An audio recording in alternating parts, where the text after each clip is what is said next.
Salute. How y'all doing? My name is DerrickCWilliams. Shout out and respect due to my newest subscribers, Effendi Jaya, Crizel Panner, and last but certainly not least, I had the privilege of meeting this gentleman last evening on Real Mama's Real Problems live stream, Mr. Anthony McNeil. There have been many more people across the planet who have recovered from the coronavirus than have died. Many that they claim died from this thing actually did not.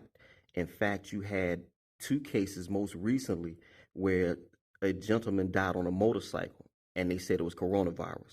You had two people who had the unfortunate tragedy of being blown up in a meth lab, coronavirus. And if you have a functioning immune system, this thing really should pass you by. Similar to the flu, you will recover. But never mind that the health ministries say that you should stay in the house and they have armed troops to make sure you do. If you like, you can educate me on the history of Australia, but it's my understanding that Australia originally was a penal colony of the British Crown, and they would send their dregs to that country, or that continent, I should say, to fend for themselves, a very tough place. And they are living that out now. Apparently, the genetics have spread down to the descendants of those who initially formed that continent.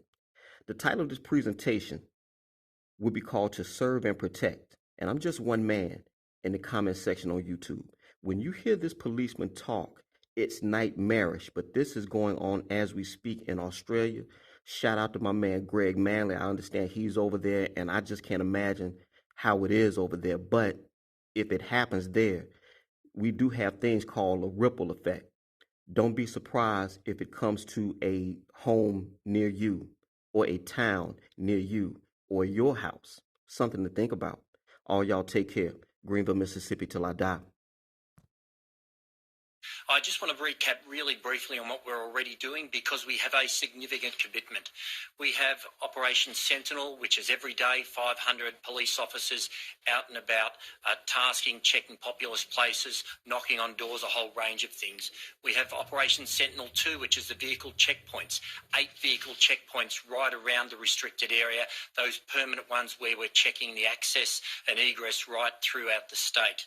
We have Operation Shielding, 160 transit police officers, transit protective services officers, I should say, and 80 police officers from transit who are out there every day, and they're making sure that there's public assurance. They're checking who should be in proper areas, and they're enforcing as you would expect them to be doing so.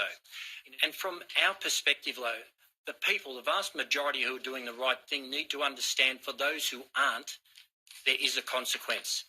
And there are consequences, and I want to be really clear on that. In the last week, we've seen a trend, an emergence, if you like, of groups of people, small groups, but nonetheless concerning groups who classify themselves as sovereign citizens, whatever that might mean, people who don't think the law applies to them. We've seen them at checkpoints, baiting police, not providing their name and address. On at least 3 or 4 occasions in the past week, we've had to smash the windows of people in cars and pull them out of there so they could provide their details because they weren't telling us where they were going. They weren't adhering to the Chief Health Officer guidelines. They weren't providing their name and their address. We don't want to be doing that, but people have to absolutely understand there are consequences for your actions, and if you're not doing the right thing, we will not hesitate to issue infringements, to arrest you, to detain you where it's appropriate. The message is clear from me, and it's simple. We want you to stay at home. That's what the Chief Health Officer wants you to do. We expect you to adhere to the Chief Health Officer guidelines. If you don't, we will be enforcing those. We will issue infringements. We will arrest you. We will detain you where we have to.